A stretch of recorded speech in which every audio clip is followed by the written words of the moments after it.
and his entourage just joining us, please. At this point, we must all organize.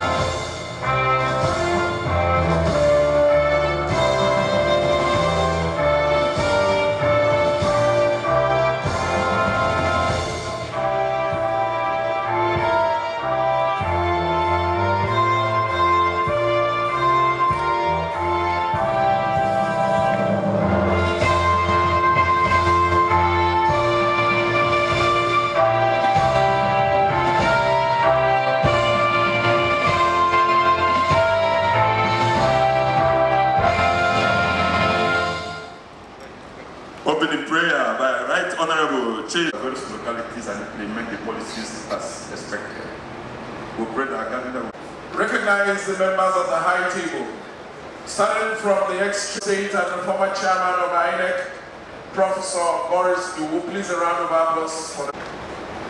Next is His Excellency, the Senator UZODIMMA. I did not introduce you to yourself. You're seated next to the chairman. The IMO State House of Assembly, Right Honorable Emeka Nduka. Please a round of applause for him. His title Survivor General of this year.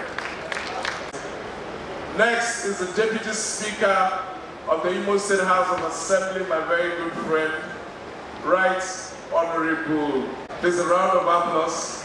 Amarachi Wainawo, my very good friend. And of course, seated next to him is the Secretary to the State Government, Chief Cosmos, to brief us on happenings. Seated here, I did say that we've been doing a good job of recognizing all of them as they've been. Permit me to spare us the need, or maybe as we make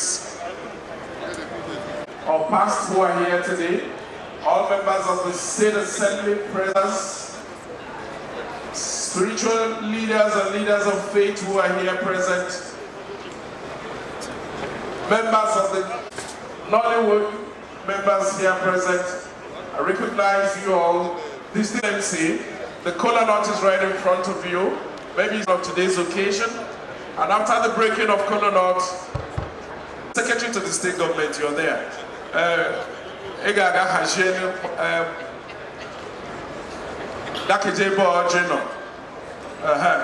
Chief Cosmos, he headed the Ruganya very well as the Secretary to the State Government. Kickstarts the process of the traditional breaking of kola nut, and from there we will make progress. And while they are putting together all other channels, go ahead, sir. Your Excellency, Senator UZODIMMA, the performing governor of Imo State, the Right Honorable, the chairman of today's occasion, Pascal Dozier, Imo State House of Assembly here present. Again, because MC eminently recognize you. Because only seniors in Imo State now, as you might have read them now, Nandia's a little longer. The government,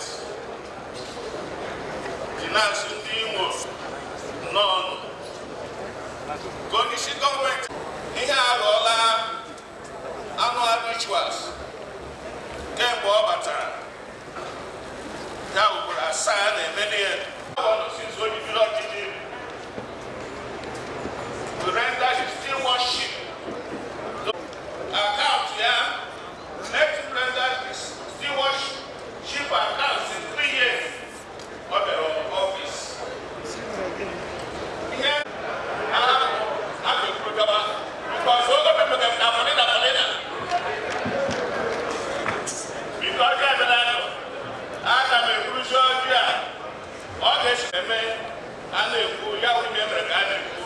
The 9th House of Assembly, respected honorable members of Imo State House of Assembly. Okay, because I don't know where we're on here. our beloved and performing governor of our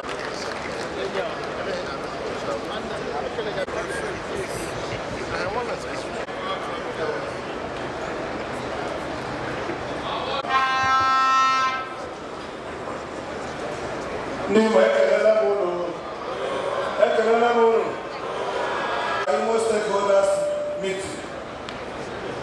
And the chairman of the occasion, the chairman of the government. In the first people know there, SLC put on hands on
The Stakeholders Forum is a very critical and important event in the life of the government.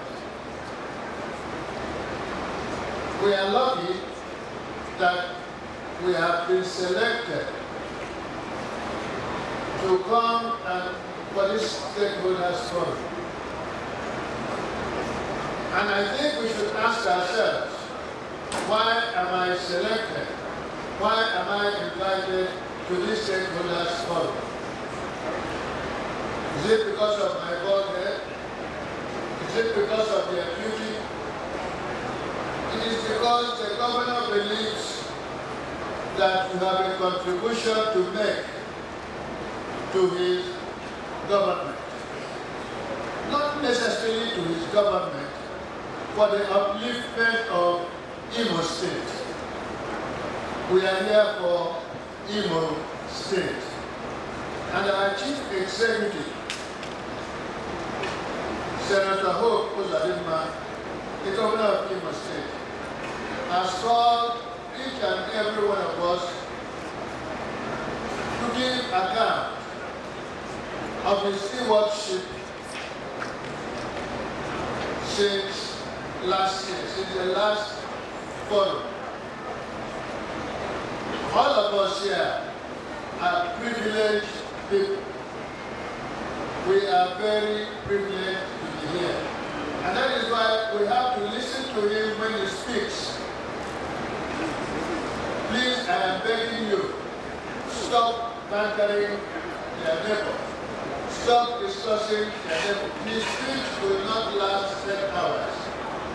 Just let us sacrifice those hours and listen to him. The question is, here we have a governor. He's doing his best, and when I say best, he's very pragmatic. Not like that, please. Please, I don't want that. Because what I'm saying is the truth. We are not here to praise him. We are here to listen to him and judge him. Is he doing what he promised us to do? That's why we are here. And then we ask ourselves the question, each and every one of us, what have I done to help him govern IMO State? We are not here for an parade, come and drink, come and eat. No. The servant of calling us for a party. But we are not here for that. We are here to listen to him and go back. Synthesize whatever he has told us, internalize them, and then think.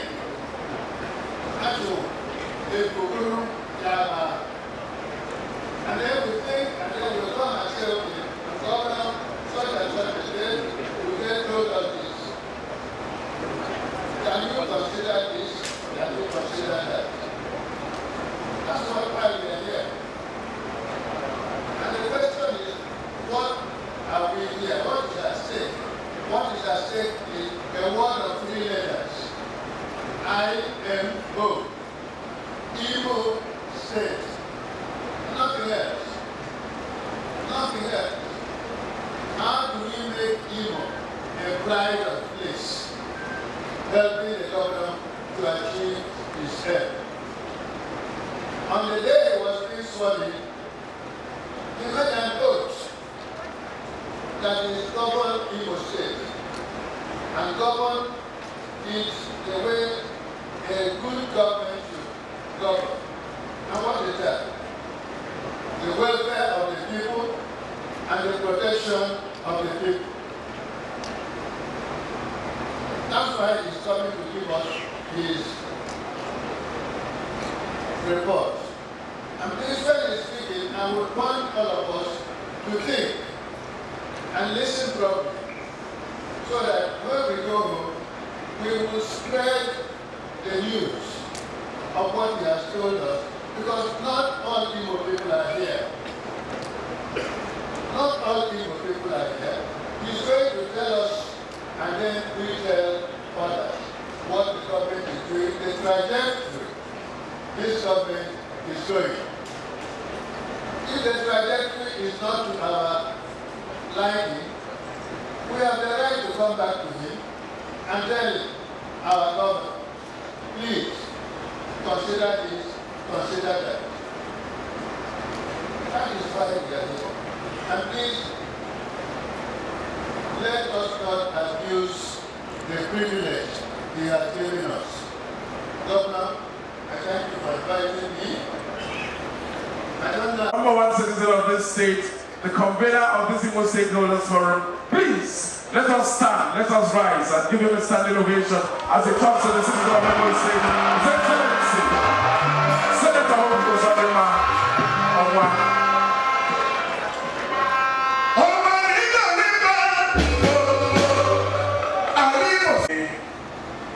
To confirm and assume that I have recognized every person seated and those of you who are outside to this occasion. My elders, my leaders, my beloved Imo here, I greet you all. To the glory of God, who have made it to the new year, I would therefore say, on behalf of my family, the government and the people of Imo State, I want to wish all of us gathered here a happy and prosperous new year. It is my sincere wish and prayer that this year, 2023, shall be a better year for each and every one of us, and for the entire state of Imo. Sadly though, not all of those who should have been here today would make it. For example, it pleased God Almighty to call home one of our finest professors, Professor George Obiozo, the President General of Adannna, to eternal glory. His death was announced shortly after we had lost another great son of Imo State, Engineer Ebere Udaku, the former Deputy Governor of Imo State. May I crave your indulgence for all of us to rise, to observe a minute silence in honor of these fallen heroes and all other compatriots who departed the world in the year 2022.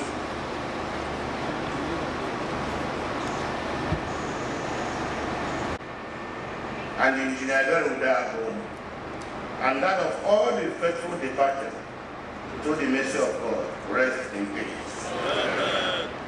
This is it. Or those who came from Oru or Igwe axis, or even those who came from a Owerri municipality, would have noticed the great transformation of our estate in terms of road infrastructure. Even our worst critics would have noticed and acknowledged the difference between the IMO state of January 2020 and the IMO state of January 2023.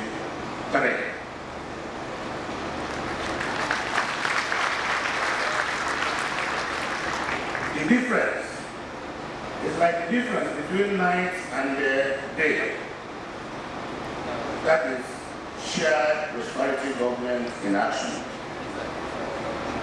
For those of you who are conversant with new Owerri, you will no less be marveled by what we have done with the IMO State House of Assembly complex, which was abandoned to rot and decay for over 10 years. You will behold a brand new complex in a dazzling ambience and fitted with the state-of-the-art facilities.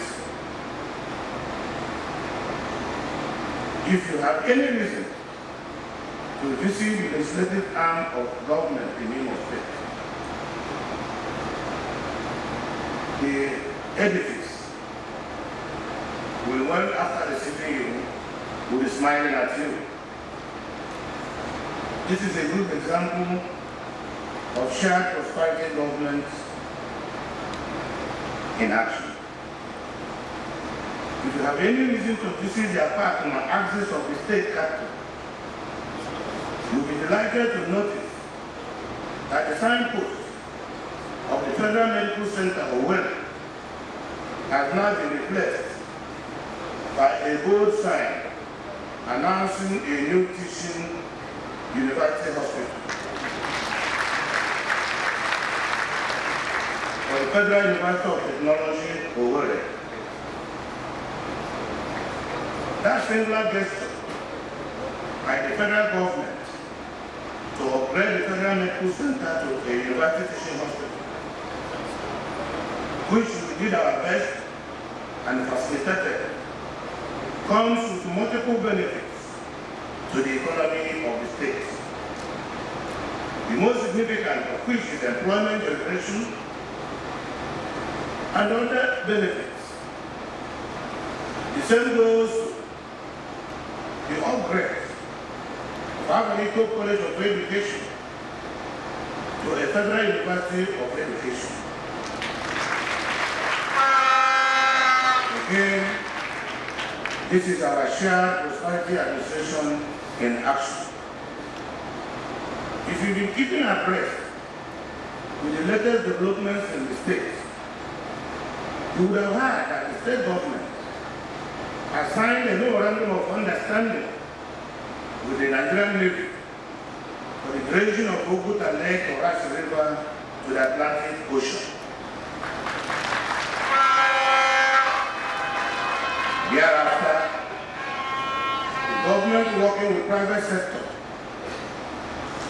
will install loading and offloading facilities in Oguta.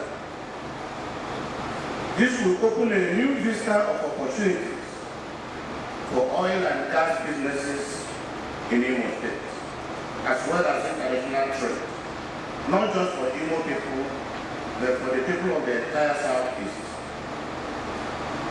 With the establishment of a naval base in Oguta, maritime security is not only assured in that axis, but the incessant cases of illegal oil bunkering and pipeline vandalization and destruction of oil facilities will soon become a thing of the past. These goodies are not coming by happenstance, but as a result of the spirited efforts of this administration to attract both global and federal investments to the state. Again, that is shared prosperity in action. For those of you who spent their Christmas and New Year in Imo State, I'm sure you will have noticed that the festivities were almost crime-free, outside one or two politically contrived attacks. This is a clear indication that the relative peace has returned to our dear state.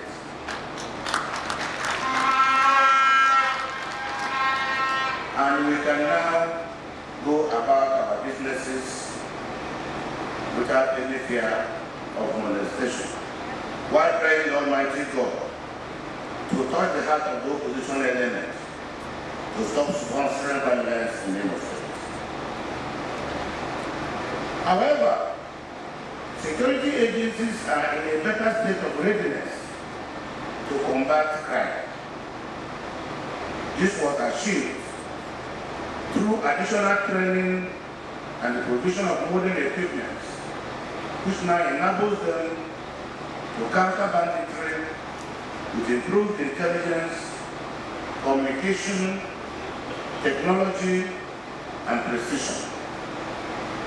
The one accused recently foiled an attempt to burn down the office of IMO in Owerri is a clear proof of this newly improved competence.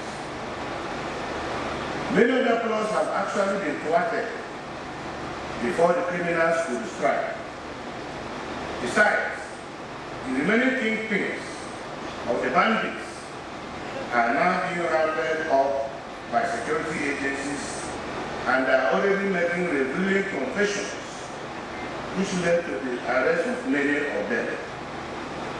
That is again shared prosperity government in action.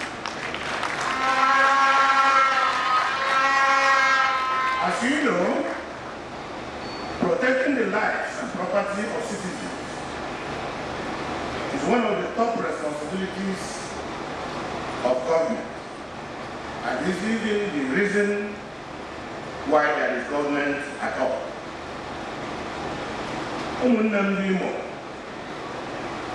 I can rightly and proudly declare before you here and now that yes, we made a difference.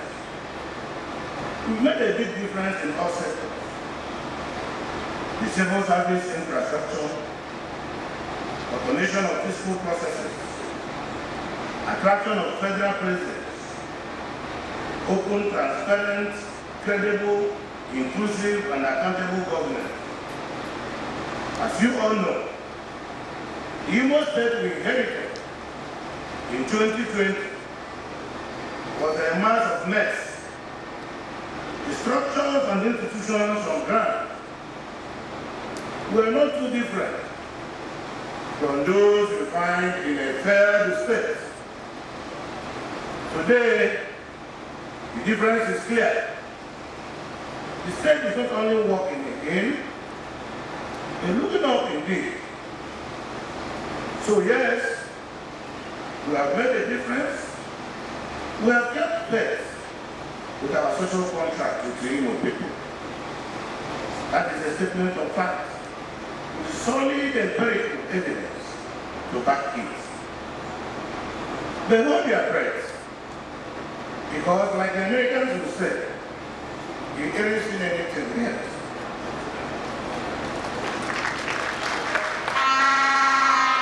More breathtaking transformations are coming. Before the end of this year, 3 additional signature road projects, the Owerri to Umuahia Road, the Olu Mwe to Akwa Oga Road, and the Okuta to Oro to Olu Road will be completed. Remember in our stakeholders meeting on January last year, I assured you that the Olu Owerri Road and the Olu Okigwe Road will be completed before the end of that year. It happened as I promised.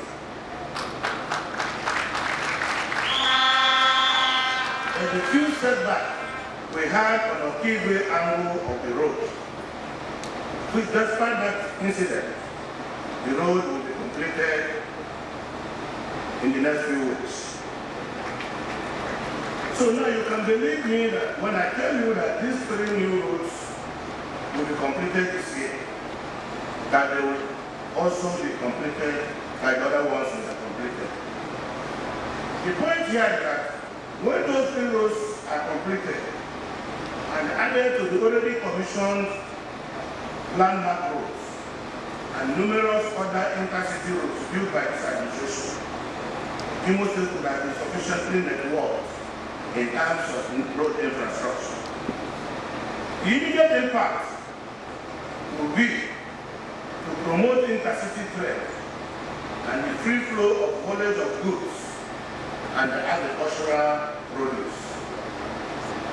The ultimate result will include an unprecedented boom in commerce, in agriculture, in industry and tourism, with the added advantage of having vital federal institutions on ground. The state economy can only grow positive impacts on internally generated revenue. So again, I declare without any fear of contradiction that our debt to Imo State is surely on the march again, and things are definitely looking up for the state. As you must know, I have just signed the 2023 budget of 474.4 billion naira, a budget which has tagged the budget of wealth expansion. Out of this, 373 billion, representing 72% of the entire budget, is for capital projects.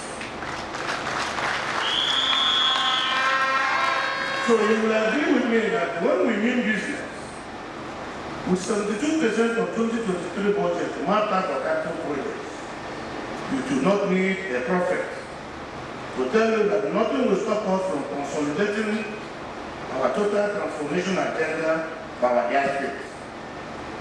Our priority is to expand wealth creation through the construction of massive rural road infrastructure and by paying more attention to the growth of agriculture, development of education and transportation, among other sectors. We also intend to expand wealth through a variety of massive youth empowerment. Youth empowerment, which we have taken very seriously, has also been provided sufficiently for in the 2023 budget. And I'm sure you are aware that Imo State is the only state in the Federation that has established the Ministry of Digital Economy and E-Government. So, through the ministry, we have started a program known as the Skill Up Imo Project. This program has commenced the training of the first batch of 100,000 Imo youths in different digital skills. The next couple of months, the training will have been completed, and we shall have thousands of our youths well equipped with different digital skills for immediate empowerment or self-employment. This is in addition to the 25,000 young men and women which we empowered with the cash transfer program only last month, and another 25,000 of 2021, which we also empowered with a minimum sum of 250,000 naira each in the year 2021. With this, you can see that we are purposeful and clear-headed on our philosophy of wealth expansion. At this juncture, I would like to provide you with a detailed sectorial breakdown of our achievements in the last 3 years. When we came here by January 15, 2020, the first point of call was the civil service.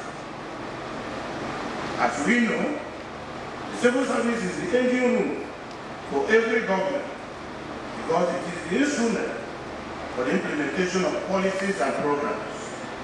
Unfortunately, for IMO State, the civil service was at its lowest ebb when we came on board. The irregular or non-payment of workers' salaries and other deprivations, such as lack of basic work tools and a filthy working environment, led to a surge morale and low output of staff. Consequently, we took immediate steps to address these anomalies by first raising the morale of the workforce. We could not differentiate who is a permanent secretary and who is an ordinary staff. In our effort to reimport dignity to the civil service, we purchased and distributed to all permanent secretaries 30 Honda salute cards, carries brand, and all permanent secretaries were allocated this vehicles. We immediately bought 30 Honda buses and deployed them to facilitate the daily commutes of workers under the Free Staff Mass Transit Scheme. For the first time since the creation of IMO State, workers were being picked from their homes to work and from work back to their homes at no cost to them. In 2021, workers received the 13th month salary as a Christmas bonus, in addition to other edible materials in support of the moral boosting program. This enabled IMO workers to celebrate the 2021 and 2022 Christmas to the fullest. To address the cankerworm of corruption, which had eaten deep into the system, as evidenced by the number of ghost workers and pensioners that our investigation reviewed, padding of workers' salaries, other forms of revenue leakages, we moved fast to restore sanity by embarking on biometric verifications, which enabled the digital capture of relevant data of personnel and the computerization of emolument processes. This further led to the automation of the payroll system and the harmonization of government finances, including the holistic introduction of the Treasury Single Account, TSA. Today, salaries of IMO workers and pensions of retired staff are paid promptly. It gives a thing of great joy that this singular move has greatly alleviated the sufferings of these senior citizens who served, gave their best efforts to the state, retired, and at their old age were almost forgotten. In the current system, now in place, once a staff retires from service, he or she is automatically captured into the pension payroll scheme, thus eliminating the tedious, demeaning, and excruciating pains inflicted on these elderly and often frail compatriots by previous processes. The internal revenue mechanism for the state is now also fully automated with a new generation ICT compliance staff who can meet up with modern day fiscal protocols. The IMO State Internal Revenue Service has thus been in position to maximally harvest the internal revenue of the state in a seamless, efficient, and corruption-free manner. Thank God, the putrid smell of corruption in public finance and indeed public administration is now history in Imo State. In addition, the government embarked on the training and retraining of civil servants to bring them up to speed with modern day public service skills. This has helped to galvanize the state public service for more efficient and effective service delivery. Even more importantly, it It helped to restructure their battered site and self-esteem. The government went further to enact a free medical service for all civil servants by writing off their premium on the National Health Insurance Scheme.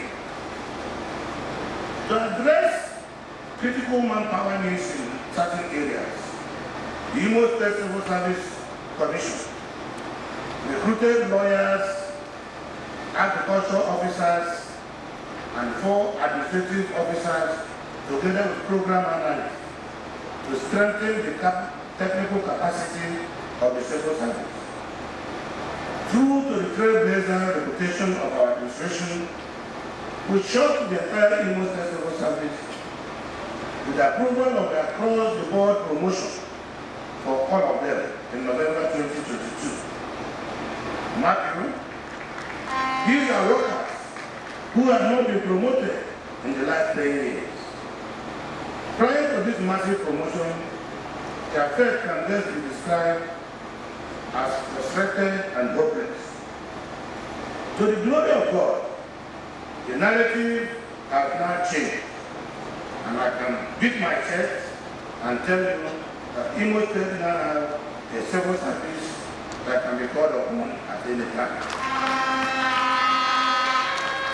Education. Perhaps one sector where the 3R mantra of my administration has yielded the most dividends is education. I believe that this administration will forever be remembered for its giant strides in taking IMO State further ahead as the education capital of the Southeast. Our numerous achievements in this sector include the recovery and naming of UZODIMMA University, EDITIOIN. This was a landmark achievement, as that edifice, which is worth over 40 billion naira, is now fully owned by IMO State government. The establishment of the University of Agriculture and Environmental Sciences, Umago, the site of the former IMO State Polytechnic, which has now been relocated to Omuma in Oru East local government area. The establishment of the brand new IMO State Polytechnic at Omuma, with a very scenic, spacious environment and state-of-the-art building and facilities. We have also achieved accreditation for Senator Ben Wazimogu College of Education in Chinyere. From the foregoing, it is obvious that a major part of my education agenda is to create more opportunities for our people to be educated and in the process acquire the skills that will help them navigate through in life. In addition, these institutions have created employment opportunities for both teaching and non-teaching staff of IMO origin. Those communities will also record significant improvement in economic activity and development with a spillover effect on the economy of the entire state. Funding 5 tertiary institutions is a huge body, but it is worthwhile to bear by the state. Because our children, our young boys and girls are better off being in school than being on the streets, smoking all sorts of drugs. With IMO State University already recognized as a center of excellence in various fields, I have no doubt that the new institutions will find their bearing working in collaboration with the already established IMO State University. At the primary level, despite the issues we have with UBEC when we came on board, we have been able to resolve those issues.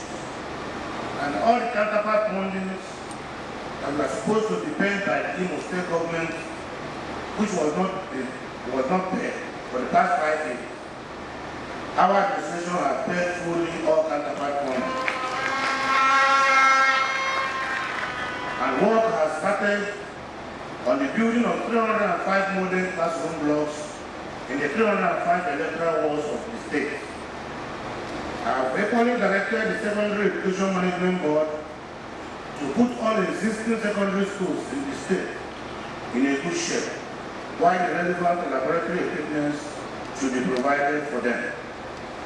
With our foremost play in the educational map of Nigeria, we cannot afford to drop the ball.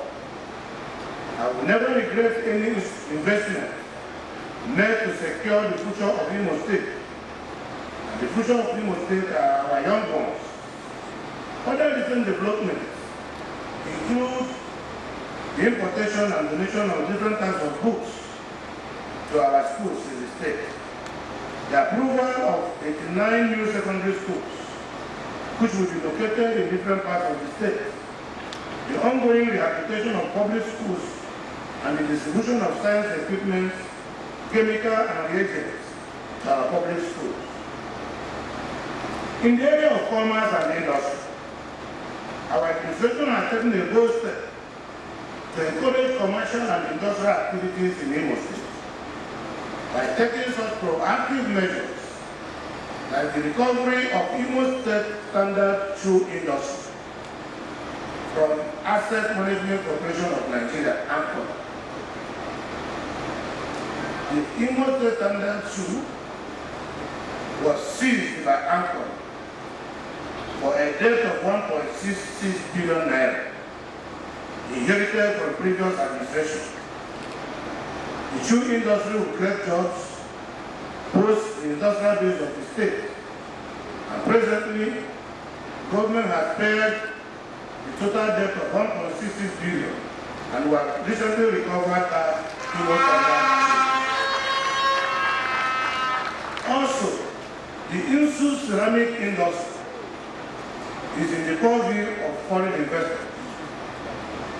We have started and we are about completing a program through public-private partnership to rehabilitate and develop Insu ceramic industry. The phase one of a kuku or a market with over 1,200 shops has been completed. The full project has capacity for over 3,000 shops, which shall be equitably allocated with priority given to the original shop owners, hence the ongoing verification of old adoptees and shop owners. The Ugma market women who traded in the Kuku market were provided with sufficient space at no cost to the women. Recovery of high net worth landed property of the cooperative movements in the state. Example, the multi-billion naira feed mill complex at one industrial layout on Nature Road, Owerri. Over 200 cooperative societies organized into micro business for sustainable capital formation and growth. Linking of cooperative societies to multilateral finance agencies such as the Bank of Industry, Bank of Agriculture, and microfinance banks provide forms of assistance. In the information sector, we have repositioned the sector to continuously deliver qualitative information on government activities to the public. We are maintaining a harmonious relationship between government and the journalists. Revitalization of Imo newspaper, which led to the restoration and return of the statesman to the newsstand after decades of moribund status. To our credit, the statesman newspaper is about the only surviving state-owned newspaper today in the country.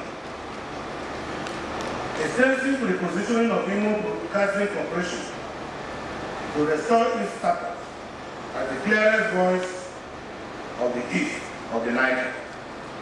The regular publication of Imo Shared Prosperity News Magazine, the Digest Magazine, the official newsletter of the Ministry of Information and Strategy, the institution of UZODIMMA Annual Media Merit Award to encourage the professional practice of journalism in Imo State, initiation of the online radio phoning program, wherein ordinary Imo people are given the opportunity to to directly interact with the government in an unhindered, uncensored radio polling program involving all the private radio stations. In the area of health, improvement in the healthcare delivery is an important measure of development. Thus, working through the Ministry of Health, our administration has implemented a number of programs that achieve the improved healthcare delivery for the people of the state. Through these efforts, various achievements were recorded.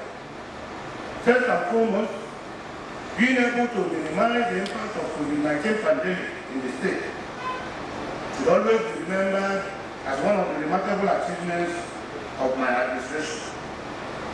To achieve this, we established the IMO 7th Emergency Operations Center, EOC, for addressing the challenge of COVID-19 pandemic, such as contact tracing, community testing, and drug administration. Others like quarantine of victims with positive test results, the management of cases and maintenance of safety standards, and also the burial of COVID-19 victims. To improve the availability of healthcare professionals in the state, we secured the approval from the Nursing and Midwifery Council of Nigeria to reopen various government-owned schools of nursing and midwifery. These include the School of Nursing Owerri, the School of Midwifery Abombise, and the School of Midwifery Awomama. We also pursued and achieved the re-accreditation of IMO State University Teaching Hospital, IMSU, the College of Medicine, which enabled the school to graduate 3 batches of medical doctors since we assumed office.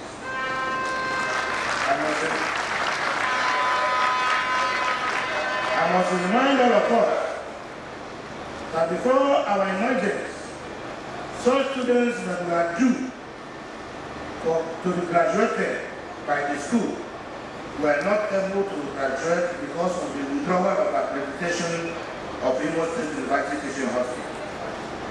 On arrival, we took steps, and today we have graduated 3 batches, and the medical doctors are now happy and everywhere ready to work. I'm going to talk about the pledging of the Federal Medical Center, Owerri, to enviable status of the University Teaching Hospital. It is also important that federal government has approved to establish another Federal Medical Center in Imo State. This is a significant improvement in terms of availability and access to specialist health care in the state. In terms of health infrastructure, we have embarked on the construction and rehabilitation of 305 primary health centers across all the political wards in the state, in addition to the renovation of the School of Midwifery and Nursing at Awomama and Abombise. The Imo State University Teaching Hospital also received an upgrade in terms of provision of various modern diagnostic equipment. We also work with stakeholders to implement various programs to create awareness of many health issues, such as hypertension, pneumonia, infant nutrition, and female genital mutilation. Through the Imo State Essential Drug Services, we have achieved an efficient inventory management system to prevent the expiration of medicine. The service also ensures the supply of medicines and other consumables to various primary and secondary health facilities in the state. Furthermore, the Civil Service Staff Clinic was set up, equipped and commissioned by our administration in November 2021.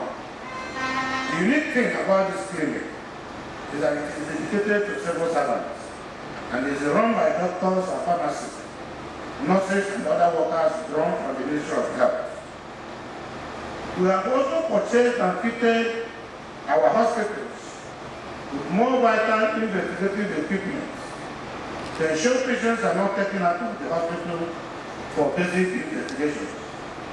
We have procured machines like X-ray machines, X-ray imaging, echocardiogram, Doppler machines and ultrasound scan, and other basic life support and advanced life support equipment to ensure life-saving skill acquisition for accidents to emergency cases. We have also continued to offer local and international specialist training to our health workers to ensure they offer improved services. Efforts are also continuously being led to maintain and upgrade all hospital equipment to improve the quality of diagnosis and management received in all government-owned health facilities. In the state, a case in point is the construction of a 200-bed hospital at IMO 7th Hospital, with support from Nigerian Petroleum Corporation and their partner, STAKEHOLDER PLC. That is one of the reasons that I have invited the chairman of STAKEHOLDER to be with us in this stakeholders meeting, because the President Mohamed Buhari, approved that NNPC, working with STAKEHOLDER, should build and equip a brand new 200-bed hospital at the IMO 7th. The chairman told me that the work will start by next week, and they intend to deliver the hospital within record time. In the transportation sector, the transport sector in Imo State is competing to be among the best managed in Nigeria, especially with the innovations adopted by our administration. A major litmus test was the challenge posed by street traders, who converted the entire length of Douglas Road, a strategic economic actor in the state capital, to a massive training and refuse dungeon. The iconic road was totally impassable prior to the birth of this government. To the glory of God, the hitherto intractable Douglas Road is now a free average way for motorists and pedestrians. This was achieved by adopting a stereo-thinking car. Other major achievements of the Ministry of Transport include resuscitation, recapitalization, and remodeling of the IMO Transport Company at Arugo layout, the revival of IMO State Traffic Management Authority, whose management and leadership we intend to overhaul by the end of next week, the establishment of mobile courts for traffic offenses, installation of traffic lights, traffic signages, and bus stops within over the metropolis, resuscitation of Imo State Waterways Transport Services, the closure of all illegal motorparks in major cities in the state, the establishment of environmental capture, fleeting, painting, and routing of public transit vehicles to ensure safety of commuters, goods, and general security. Blocks from adjoining roads to Webra, Douglas, and Okigwe roads to decongest and ease flow of traffic in the affected area. In line with global best practices, our administration is focused on the fight against environmental degradation and climate change. We always participate in the celebration of the annual World Environment Day on every 5th of June, during which we join the global community to raise awareness on the protection of the environment. Other activities undertaken by us along this line include planting of economic trees at Indonesia Cabo Square and other strategic locations across the state for the purpose of reducing greenhouse gas emissions, and partnership with Sustainable Trans-Environment International Foundation to establish a 1,000 hectare bamboo plantation as a carbon sink with a number of other raw materials derivable from it. On erosion and flood control, the Ministry of Environment has carried out a preliminary vulnerability assessment to flooding as predicted by Nigerian Meteorological Agency, NIMET. The ministry has carried out feasibility studies of over 64 flood and erosion sites. The amount for intervention by the state as contained in the 2022-2023 State Appropriation Bill. Routine visits and assessments of flood erosion sites in the state and continuous documentation of SEN for possible intervention were also conducted. There is also the ongoing revival of IMO Environmental Laboratory and the waste recycling facility in the state. The benefits of these facilities, when revived, cannot be overemphasized. Our environment-friendly profile received a major boost with the state with the recent flag off and launch of the Hope Green Revolution. In the area of mining and minerals, including petroleum, IMO is endowed with some solid minerals of great economic value, such as kaolin, bentonite, and glass sand. This informed my decision to create the Ministry of Mines and Solid Minerals in March 2021. Through the activities of this young ministry, we have ensured that all illegal mining activities in the state are stopped, and all legal mining activities must comply with the standard environmental regulations. We have also stopped illegal mining within the state and also stopped recreational miners from going back to prohibited sites within the Owerri Cattle Development Territory.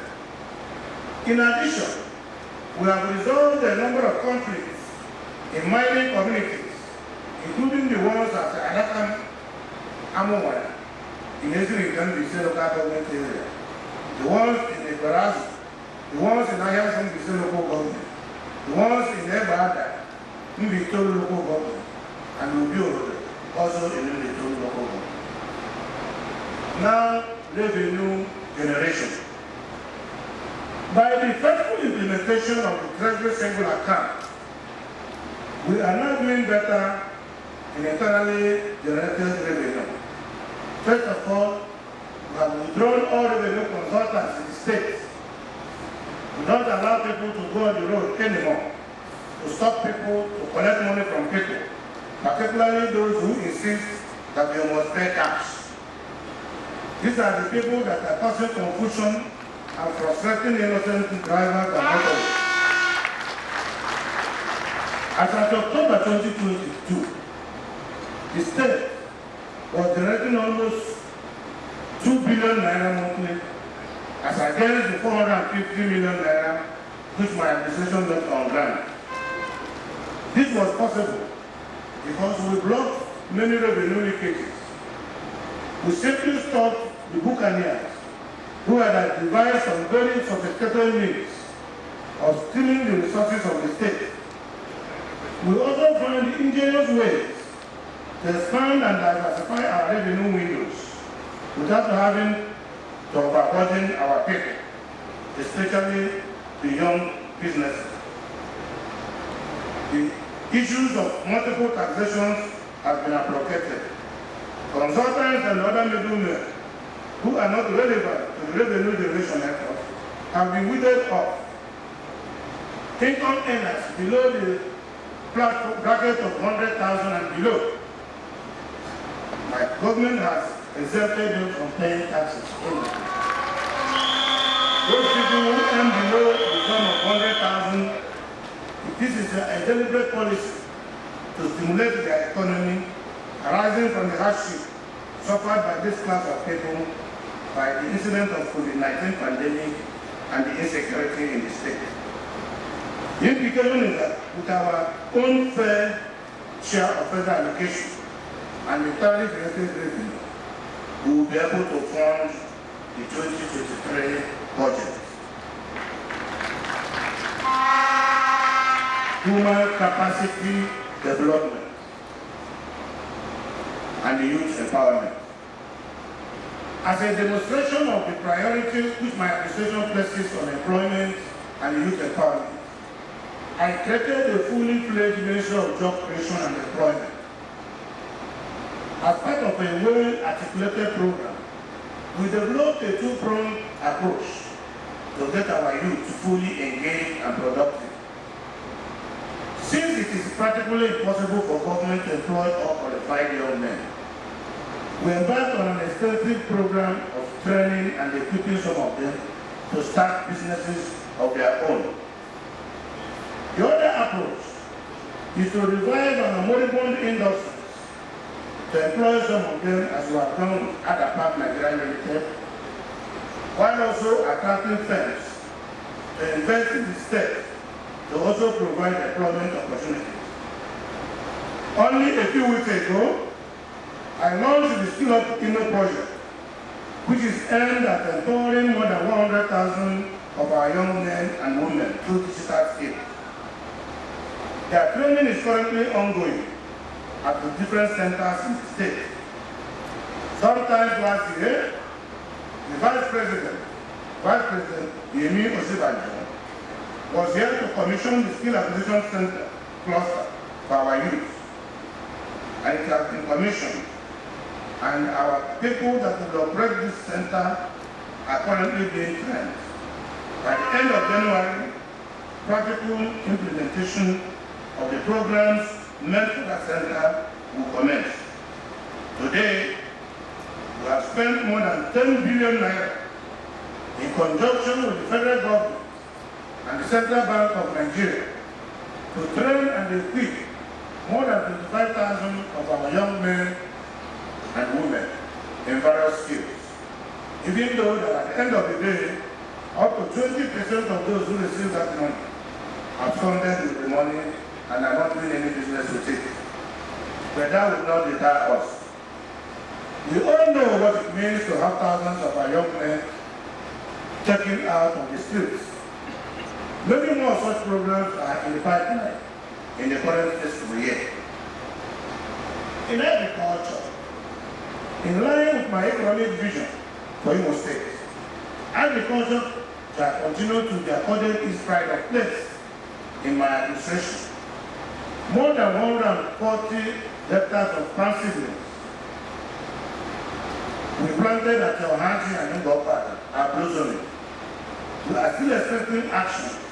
Some of our young men have been trained in different types of agricultural programs. Some of our young men today are producing agricultural products and products that are being sold around the state. We are still expecting actions from the federal government on silting of the siting of the dams at Okiwe and the issue for dry season farming. The rubber plantation industry in Imo State has suffered a major setback from previous administrations. The state government is poised to reposition our rubber estate at Opiti, at Hazel Women, Emma West, Umwekumi, in Ungopa, and make them the rubber industry hub of the Southeast. Arrangements are top gear for full development and expansion of the rubber industry through the public-private partnership. The government has attracted a World Bank-assisted project in collaboration with the Federal Ministry of Agriculture and Rural Development and Livelihood Residence Support Project, ELPRES, to support the agro-industrial development and enhance food security. The Adannna livestock farm was rehabilitated, working with National Agricultural Land Development Authority, NADA. I have given approval that place the concession that will be operated in partnership with the private sector for optimum benefit to the people of Imo State. Also, we are one of the lucky states that we have been chosen for the Special Agricultural Industrial Development Zone. This is a project of African Development Bank. Last year, I was in Côte d'Ivoire to sign the agreement. and Adannna, Okigwe Livestock Market, the airport area of Chinyere Park, and the livestock department that we are trying to set up in Obodo has been enhanced. And a total of $60 million have been secured for this program. A modern abattoir is currently nearing completion at the Owerri North Local Government area. It is our hope that before Easter this year, we are going to commission this modern abattoir. The Ministry of Agriculture and Natural Resources is also working with the relevant federal agencies on the procurement and distribution of improved seedlings to our farmers to enhance productivity. Efforts will also be made to improve the availability and affordability of fertilizers by our farmers. With the standard road network currently in place across the state, our farmers should be able to move their harvest to the marketplace and thus reap the fruits of their labor. The industrial policy. You will recall that since during the time of Des and Bakwe, we have always heard of Owerri Industrial Layout, Owerri Industrial Layout, and yet, almost 50 years after, there is no functional industry in that layout. I've directed the Commissioner of Lands to forward me the list of all the developed lands in that place for revocation. Now let the land open to innocent and daughters who are willing to build industries. If you show evidence of your capital to build your industry, we will allocate the land to you.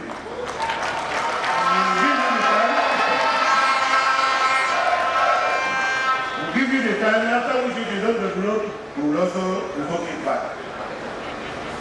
In one of our previous meetings, I told you that the administration was on the verge of developing an industrial policy for the state.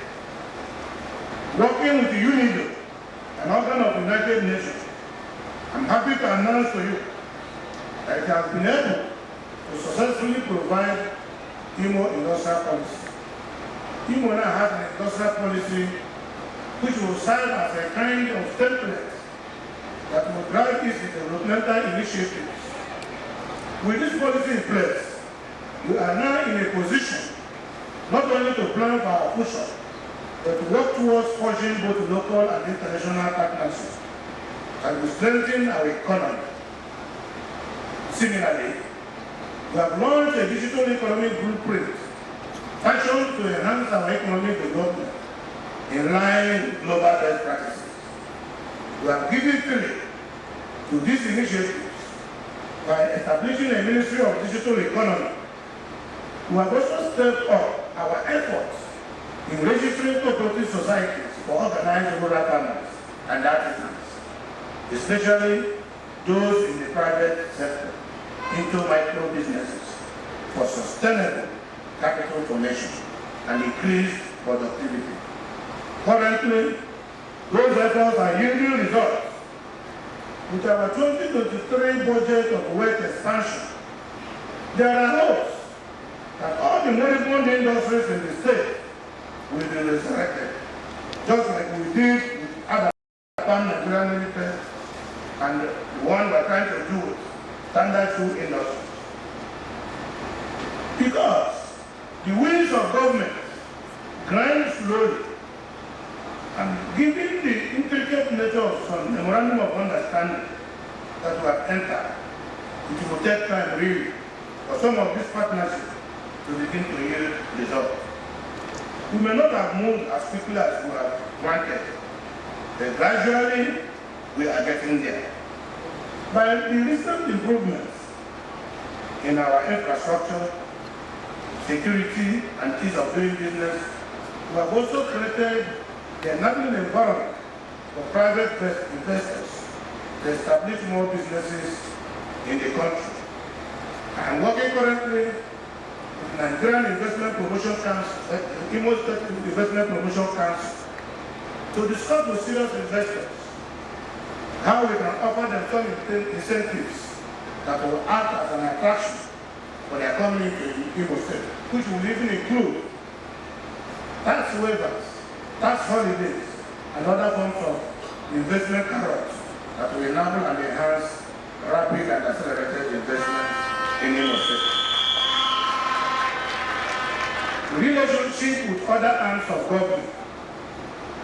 When President Muhammad Buhari visited the state not too long ago, one of the projects he commissioned was the rebuilt Imo State House of Assembly complex,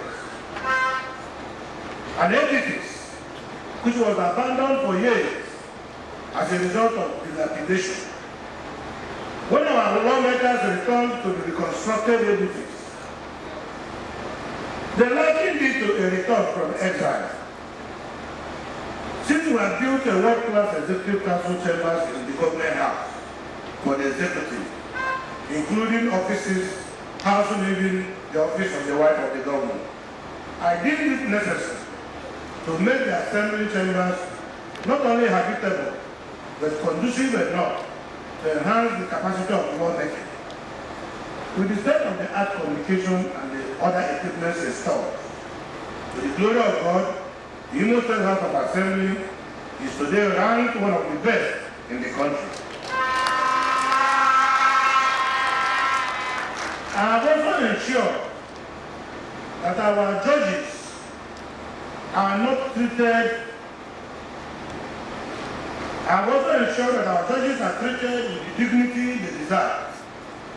Thus, I provided them with brand new official cars to ensure that they have a befitting means of transport, while ensuring that they also have comfortable accommodation.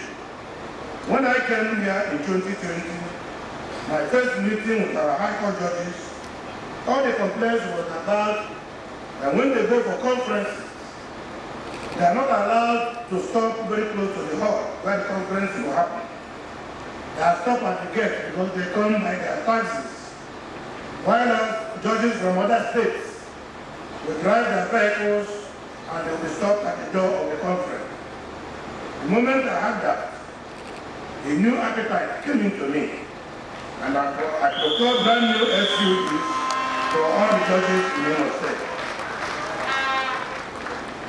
I also made sure that we cleared the areas of pension and gratuity of retired judges immediately we assumed office. Even only last year, even the salary arrears owed to Imo State judges for over 13 months before my government. I paid all of them off by last year.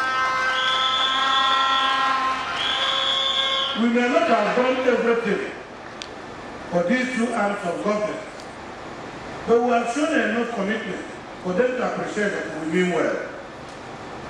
My administration has also continued to respect the rule of law and will continue to honor court judgments.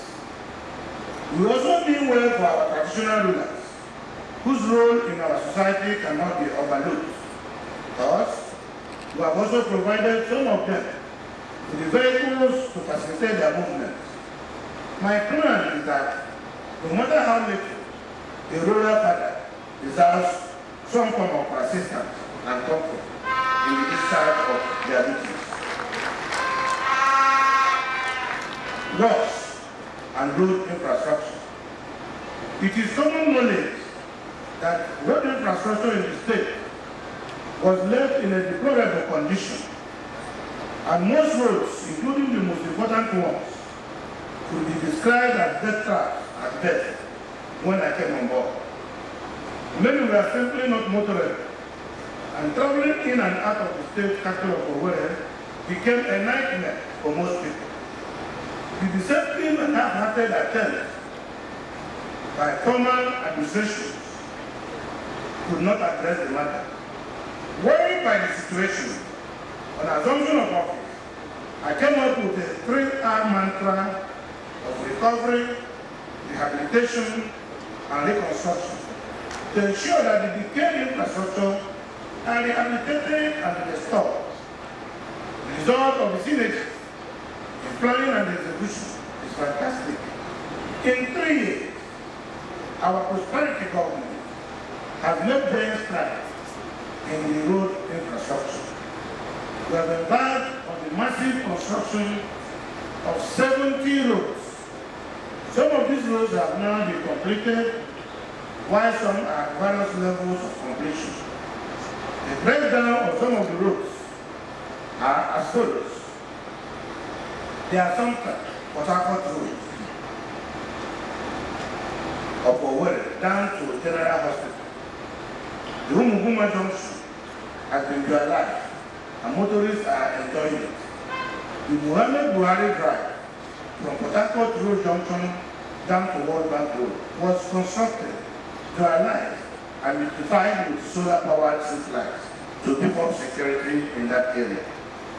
The road was commissioned virtually through Zoom by President Muhammad Buhari in 2021. The Asante World Bank Road was equally rehabilitated, and commuters in that area have given a good sign of relief. We are taking the road up to Umuhuma, and work will continue by the grace of God. A major road that gave motorists nightmare, unbelievably, is the Chukwuma Road. Motorists coming from Umuahia to Okigwe and Awalu would normally use the road as a bypass. The road, which was abandoned for ages because of flooding, was finally restored, and people could not hide their job, which was fully expressed on the day the road was commissioned. Similarly, most landlords and residents of the Tiger Road had abandoned their property because of flooding. Many left their houses and relocated to their villages until our three-arm shared prosperity government came up with the balloon-driven technology and recovered the road from perennial flooding. One other road that gave residents of Owerri great worry is the EDITIOIN Street down to MCC Oraka Road. The building that was blocking the road had to be removed to pave way for its recovery and reconstruction with good drainage. That link from the Eku Road through Relief Market to MCC Junction is now a beautiful sight to behold as landlords, traders, and the public testify to the miracle that has just been done on that road. The nurses naked the Ihaba opened the road that used to be a nightmare to the host community. Housing the Federal Polytechnic naked and the Federal University of Technology work has also been reconstructed. And before Easter this year, the road, including the bridge, will get to the open expressway. The Akashi Road has been completed with a beautiful street light, duly reconstructed and realized, with motorists enjoying the compelling scenery of the banks of Watermelon River. It is worth repeating that for a long time, the Owerri-Olu Road was in a very deplorable condition, and not only, it only received palliative measures and attention from the previous administration. We were able to find courage. The road became a pet trap at a point and posed much hazard, ranging from insecurity, accidents, loss of lives, incessant vehicular damages, and unnecessary delay. As a result, a short journey of 30 minutes ordinarily took more than 2 hours to complete.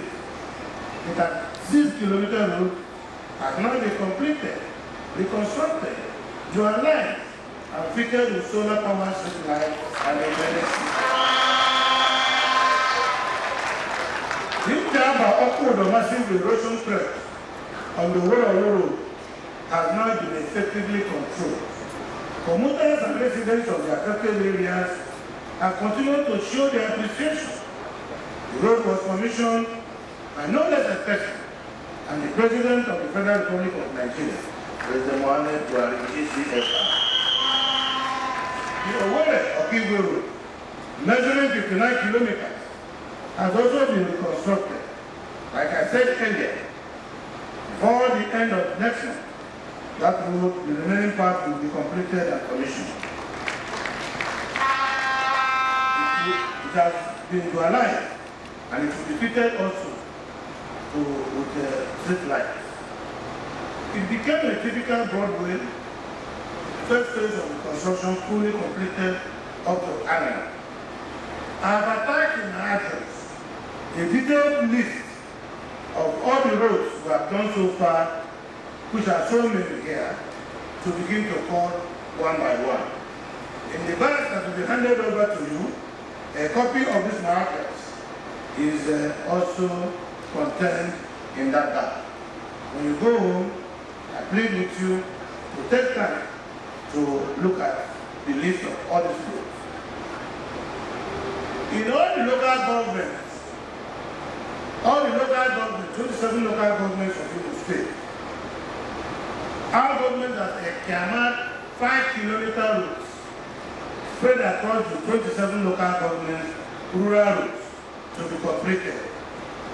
We have awarded 2 kilometers by 27 local governments, and all the contractors have been fully mobilized, advance payment to pay to them. I urge you leaders to go back to your various local governments to identify where those roads are located, identify who are the contractors, because we did as a deliberate policy, as a way of empowering our own local contractors. Those roads, the contracts were given to our indigenes from those local governments, so that by the time the roads are not done, you will not know who to ask questions. I've attached the list of all the roads, local government by local government, in this my speech. You will also find it in the bag that is being given to you to go home. The contract for the construction of the 5-kilometer route in each local government, out of 2 have been awarded to contractors from those local governments. Unfortunately, some of them have not reported to site. It is therefore important for you as leaders to find out from your local government chairman who the contractor handling the road in your area is and how far he has gone with the work. In tourism, culture and creative arts, under our administration, the Ministry of Tourism, Culture and Creative Arts has repositioned IMO State for our foremost status as a destination hub in Nigeria through the following steps.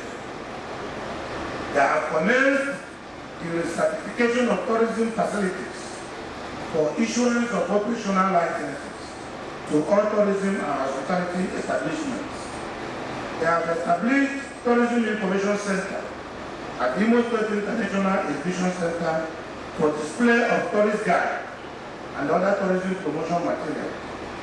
They have articulated and documented database of tourism in the state by preparing a list of hotels by location on one hand and in alphabetical order in the other hand.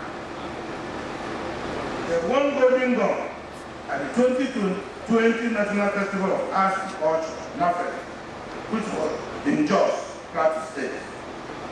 They also won 2 new number golden guns at the 2021 National Festival of Arts and Culture NAFED held in Adannna State.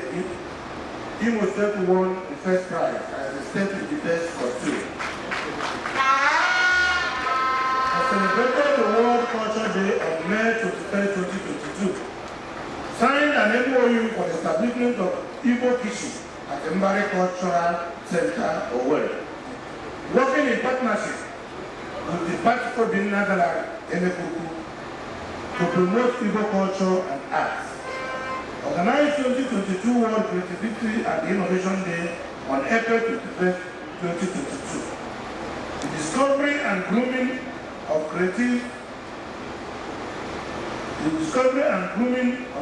arts, including magic finger, artists who draw and paint pictures in sections, concluded plans in collaboration with Teamwork Communication to host IMO My Training, Talent Hall, show in IMO State. Obtained and designed plans for the proposed IMO State Modern Zoo at Eziama Ikedi local government. The deploy the 5-number revenue compliance team to view to lead significant increase in the revenue drive. It is important that I don't forget mentioning, because it is not long if you have a wound in your neck, and after you have been treated and the wound has been healed, it is always easy for people to forget. And I'm sure that the people of Imo State have not forgotten the experience of passing through a Chinyere.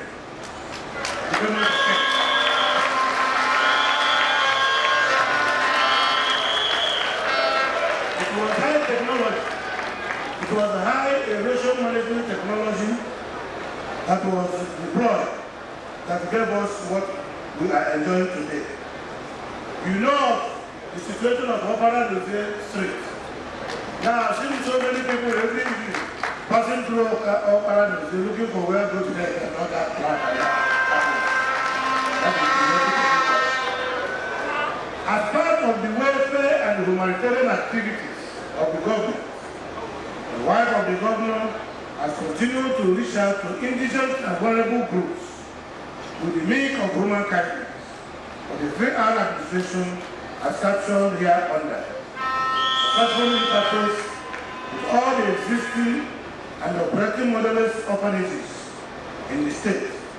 This has been followed up by several visits and inspections to ensure that they operate according to the set standards and certified and registered motherless baby homes in the state, while shutting down those that did not meet the required standards. The office also achieved the seamless and timely distribution of palliatives to widows in the 3 zones of the state to cushion the effects of the COVID-19 pandemic. Similarly, we have continued to offer support and empower the over 35 registered motherless baby homes in Imo State.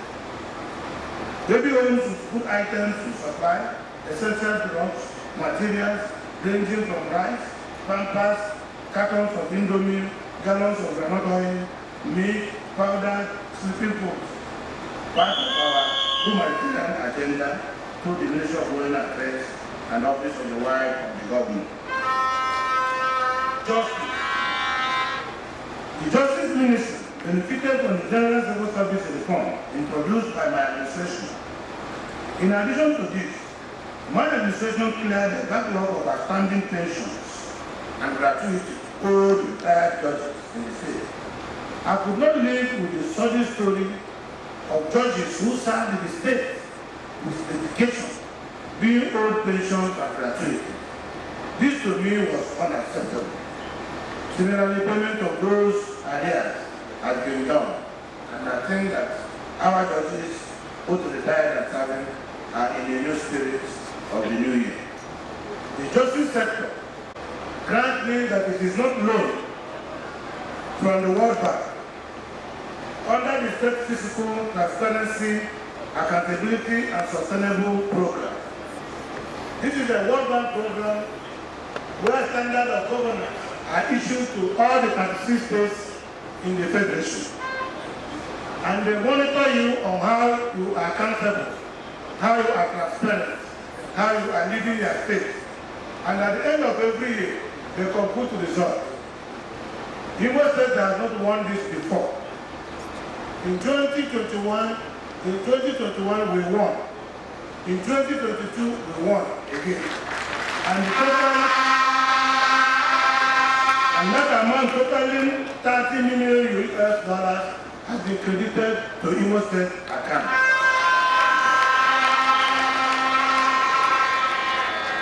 This is a clear vote of confidence by the World Bank on the government's remarkable, transparent, and accountable governance. I understand that some people want to be clever and hard by backdating land documents. I'm going to the Ministry of Land to purport to authenticate sale. Let me warn you, I, UZODIMMA, I know every land that belongs to government in Imo State.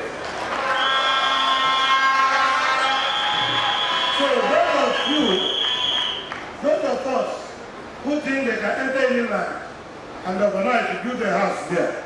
You are building a house for Red Cross. The government doesn't need the house because the Owerri master plan has provision for railway, light rail, has provision for judges' quarters, has provision for all the essential facilities that will make Owerri a befitting capital.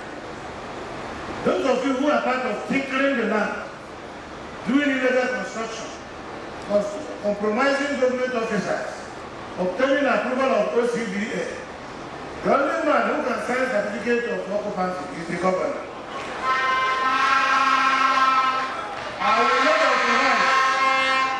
I will not delegate that power.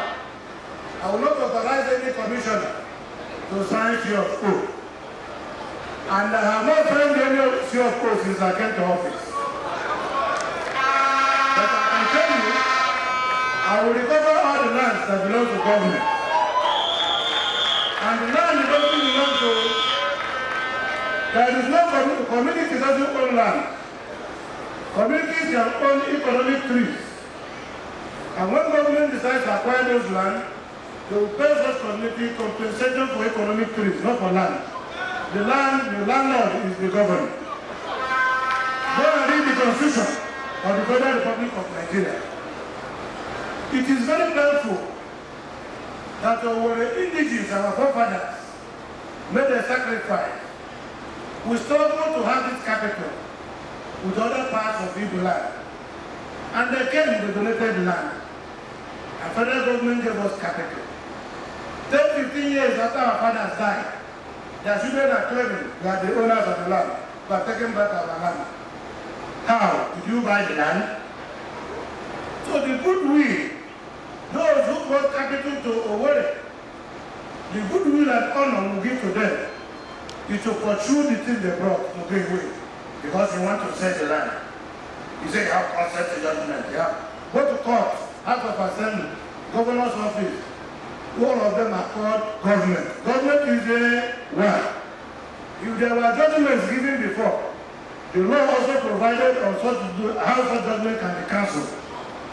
So we will appeal only judgment that does not protect the interests of our forefathers who brought the capital to Owerri. They are not only our fathers, they are also our fathers. So they brought all of us together. So we will defend our heritage. So stop going to steal government land. Because you cannot take government land through the window. The land belongs to government. Only this year, after we have completed our ages department, we will advertise. We have already identified the lands that are available for our brothers and sisters to build their homes and build their offices or build their businesses. After you have built one house in Owerri, why are you looking for another land to build another house? Will you live in two houses? So allow those who have not built houses to build their own.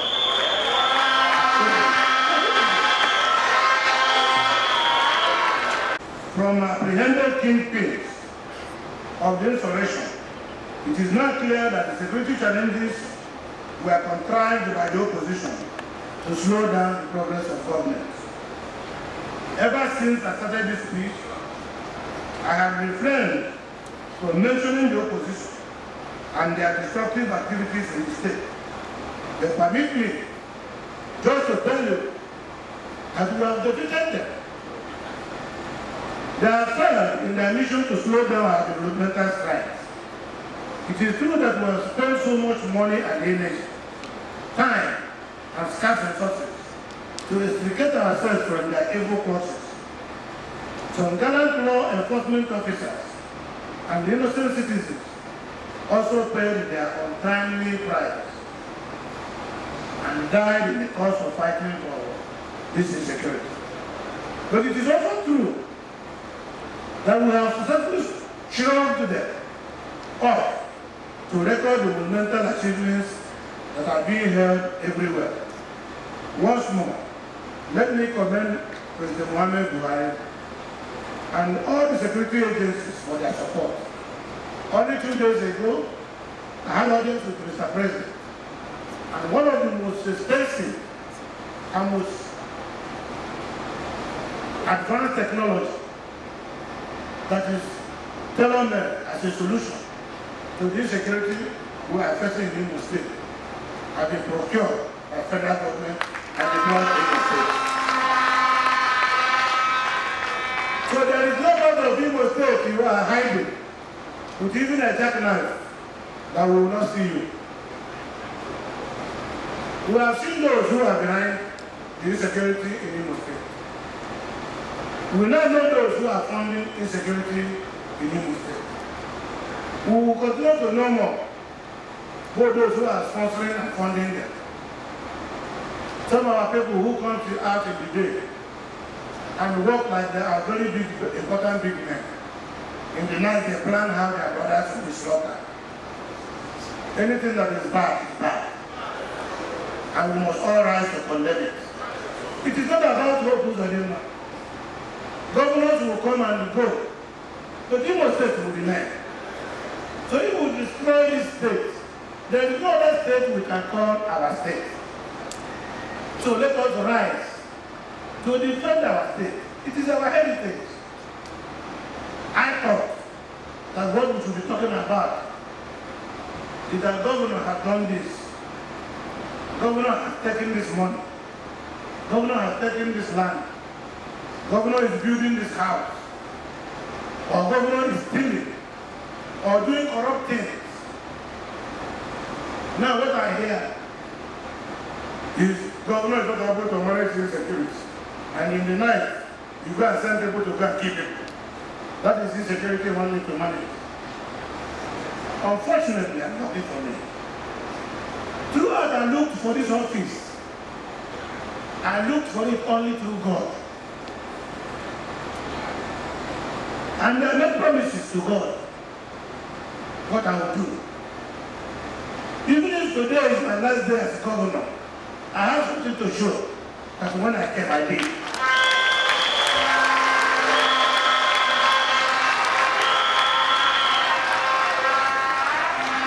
What would lighten my heart is that when I'm no more, I can face God and say, sir, you sent me. I went there. You gave me all the powers that I couldn't fall into any temptation.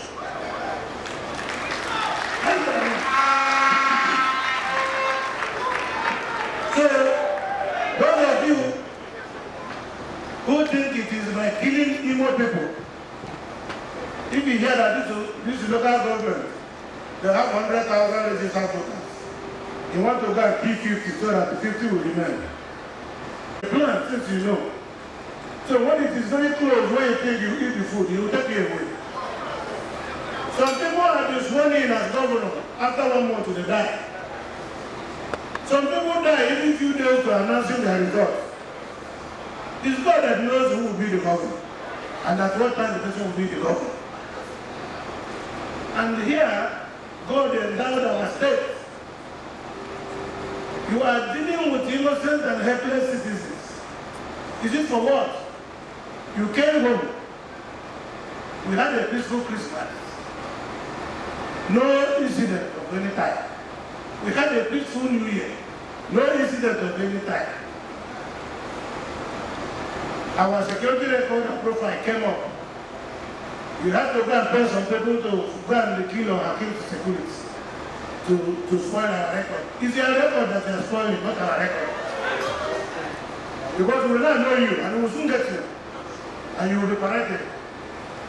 The law is not afraid of any human being.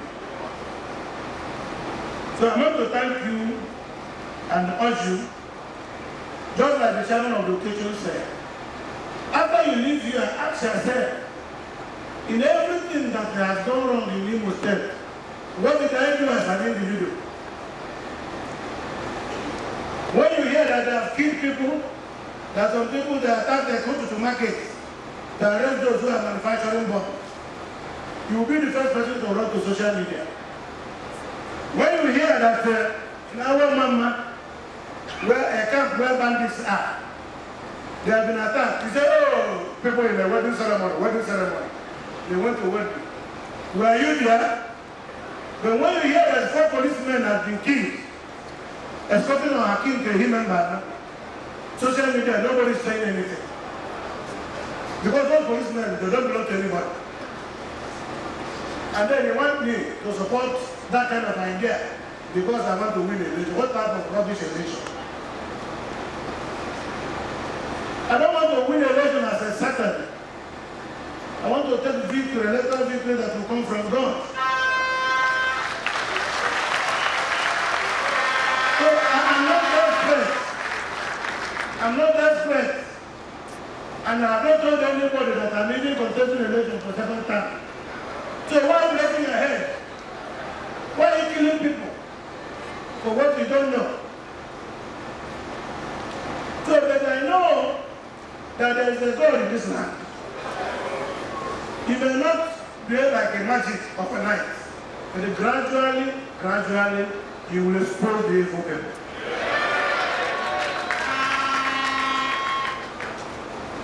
So as you know, for a better part of 2020 and 2021, insecurity threatened the state with reports of various criminal activities, banditry, kidnapping, insurgency, ritual killings, even cannibalism, and the unresolved cases of assassination became the order of the day. To repent, we are not permitted by any law, even by the Bible, to take blood. That which I will get by taking human blood should never come to me. And so shall it be for all of us in Jesus' name. My esteemed elders, leaders and great stakeholders, I've just laid before you our detailed scorecard in the last 3 years. I believe that these have sufficiently informed you on what we did or what we failed to do with your mandate. This is in the spirit of being accountable to you as the heads of the people to whom power belongs to. I must add, however, that as detailed as this report is, it is by no means exhaustive. We have left out a good number of our achievements for want of time and space. The Ministry of Information and Strategy will provide each of you a more comprehensive account of what we have done in the last 3 years in a booklet which we will have at the end of my address. Even that may not be exhaustive, as many things have happened after they have gone to press.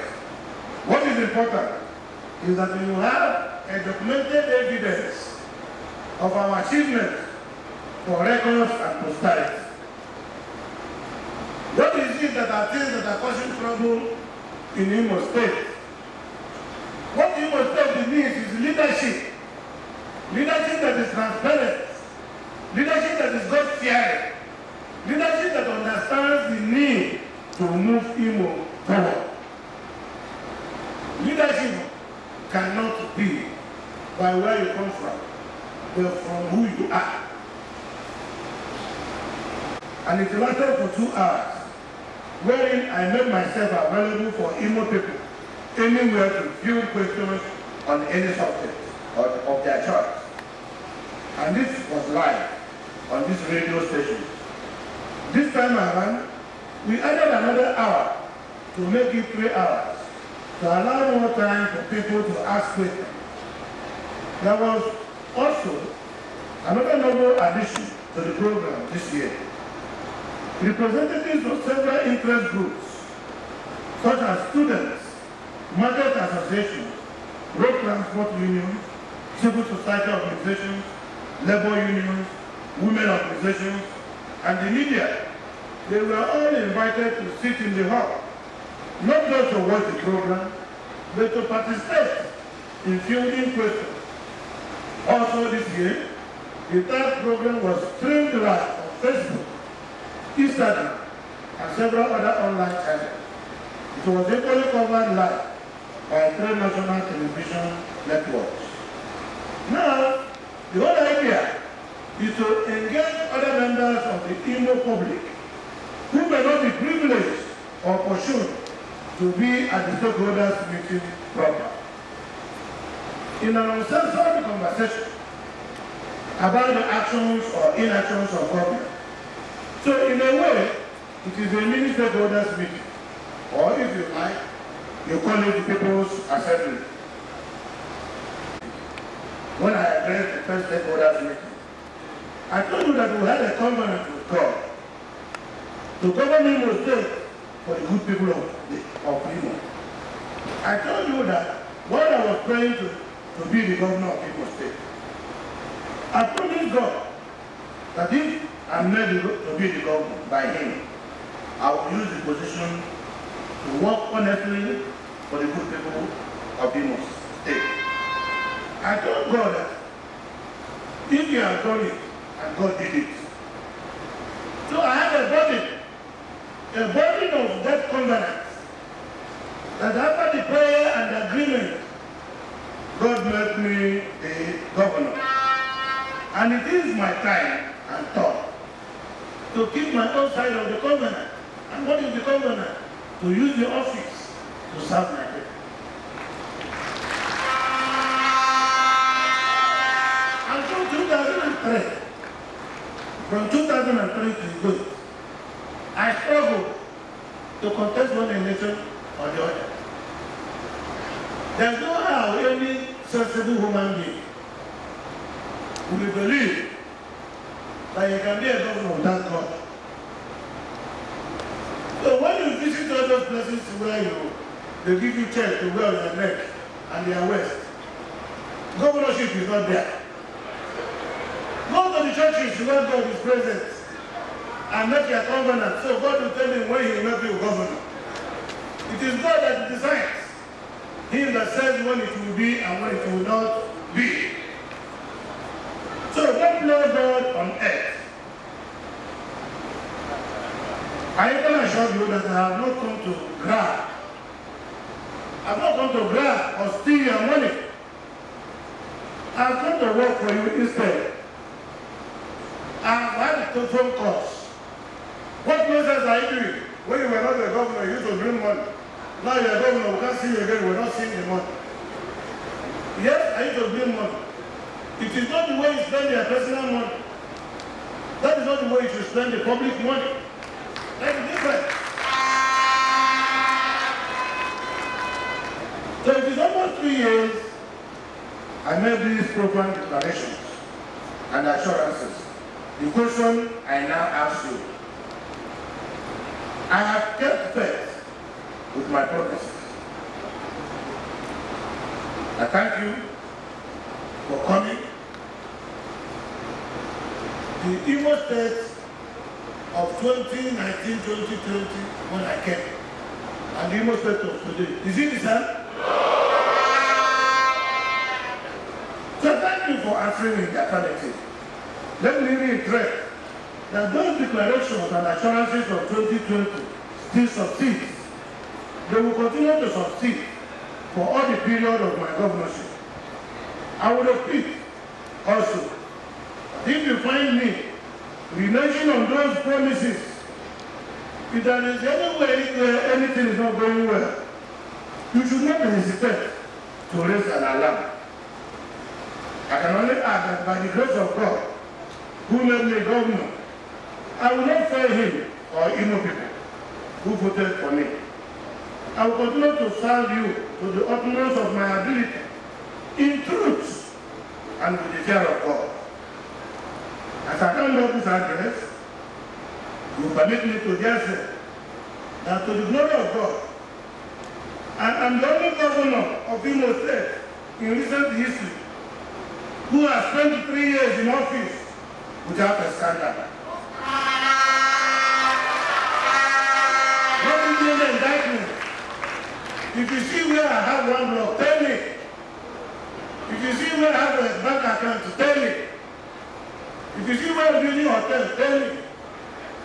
Where I transfer their money to anywhere, tell me. If anything, some people are saying, my friend, are you with your senses? The one with God is measurable.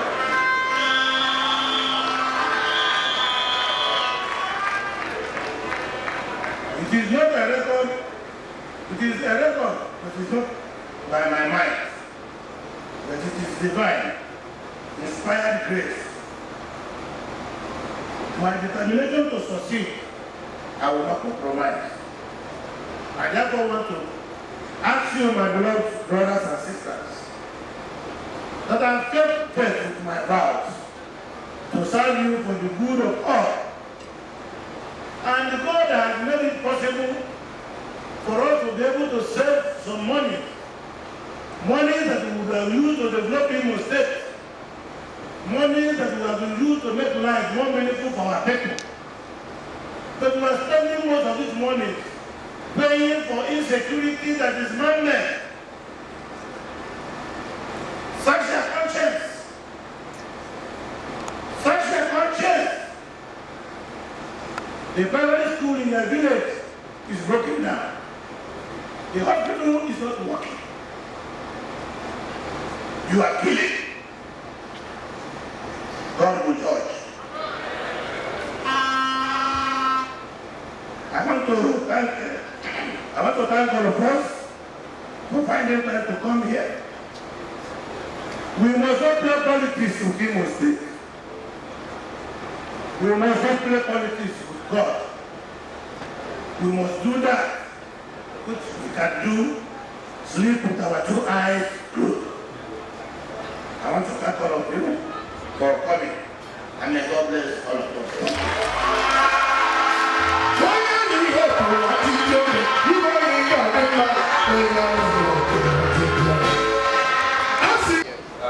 Your governments, you entered the state in terms of crisis, especially the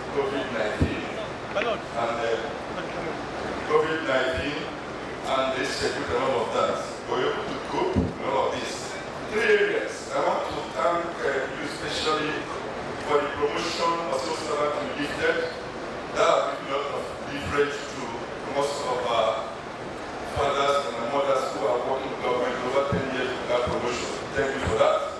That we can see everywhere. Our children, our wives are enjoying that now. Number 2 area I highlight, Your Excellency, is the challenge of institutions in Imo State. We have some almost, before you came, to thank them, we handled that of Omago, that of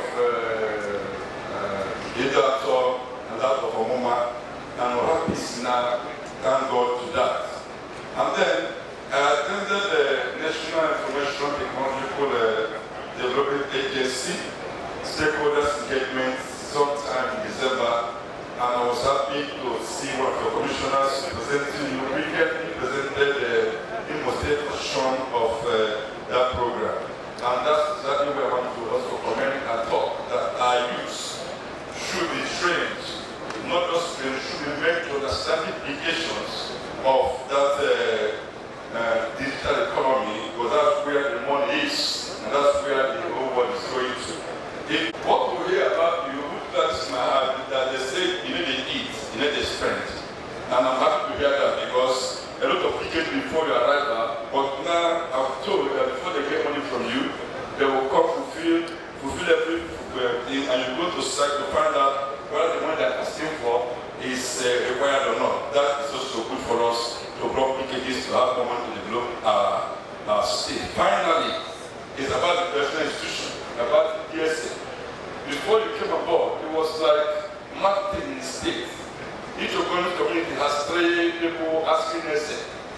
You say a 100 will answer 4, give them 4 essays in one place. But when I arrive, all that can be laid to rest. The essays today can be bold and proud to say they are essays in Imo State. Thank you and God bless you. Thank you very much. The artificial boundaries in the Igbo nation of the Southeast. So I strongly believe in the economic continuity of the entire Igbo nation. More so for someone like me who is from Igbo State, the Adannna State, is just a stone throw from nowhere.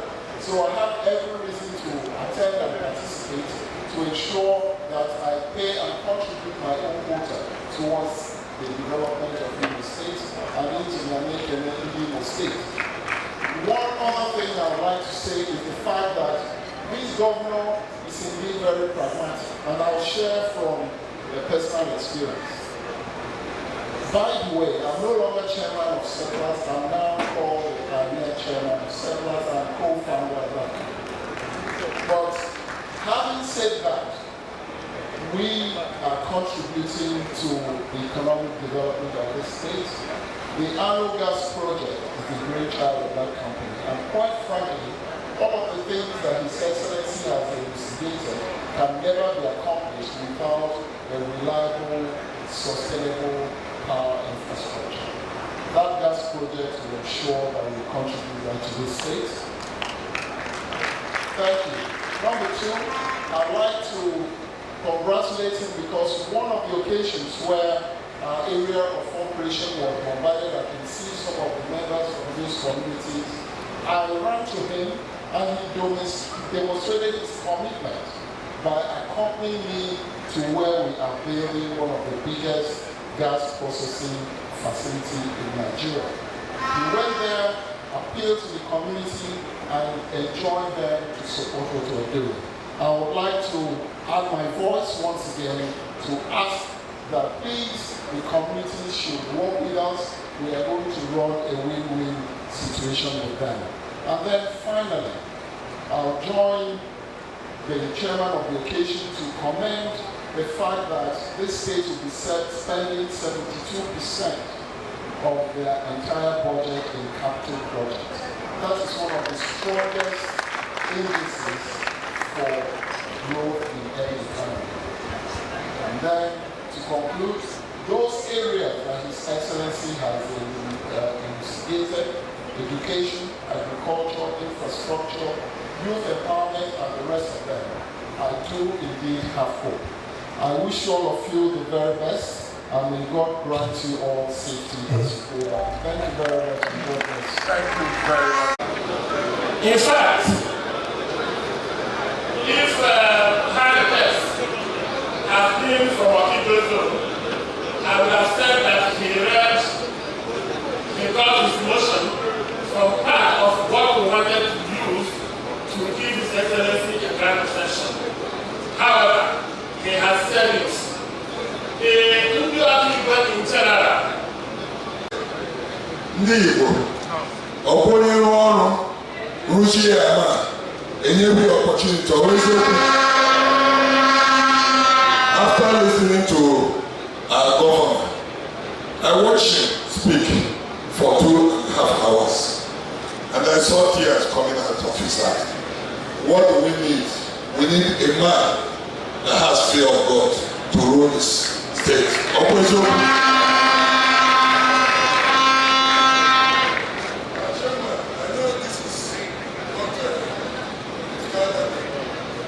Coach, to say this, that I, Chinyere, do move this motion on this day, Thursday, 5th January 2023, and states as follows, that having listened attentively to the address of His Excellency, distinguished Senator UZODIMMA, the Executive Governor of Imo State, on the occasion of the 7th stakeholders meeting in Owerri, with detailed achievements within 3 years. Being satisfied and convinced that this record of achievement are true and verifiable, and also encouraging, impressive, and most commendable. Satisfied that the sterling record of this performance is unique and only comparable to the administration of this and of the blessed memory. Convinced that Imo State will go up better, even higher in the coming years under the governorship of His Excellency, distinguished Senator UZODIMMA. I do hereby move that these stakeholders forum do adopt this governor as our candidate for the coming election.